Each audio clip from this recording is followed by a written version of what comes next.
দক্ষিণ সুরমা উপজেলা পরিষদ কর্তৃক আয়োজিত আজকে আইন শৃঙ্খলা কমিটির সভা এবং সমন্বয়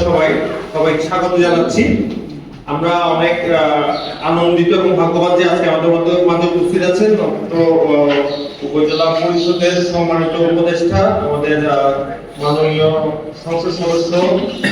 জনাব মোহাম্মদ আব্দুল মালিক এমপি মহোদয় আজকে আমাদের সাথেই আছেন। আমরা এই সিলেট থেকে আসি, স্পেশালি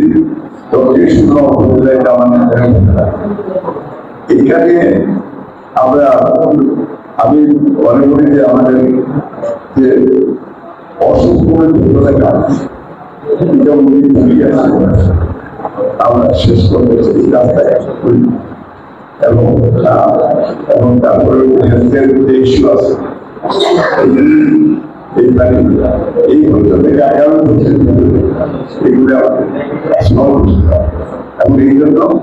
আপনাদের আর আমাকে আপনারা যেখানে বলবেন আমি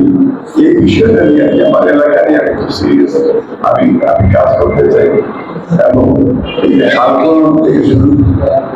কৃষকের বাইরে এই কৃষক যে পানির হওয়া যাতে এই প্রবলেম সেই জন্য আমাদের যেমন প্রতিনিধি আছে, চেয়ারম্যান সাহেব আছেন, মেম্বার আছেন বা সাংবাদিক আছেন, বিভিন্ন সেক্টর আমরা কিন্তু সবাই মিলে কাজ করি। আমাদের মধ্যে একটা আন্তরিক পরিবেশ তৈরি এবং এলাকায় যাতে আমরা রাত্রেও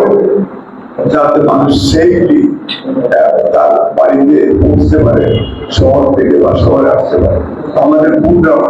তারা রাস্তাঘাটে যাতে তারাও তাদের ফ্রিডম নিয়ে তারা চলতে পারে।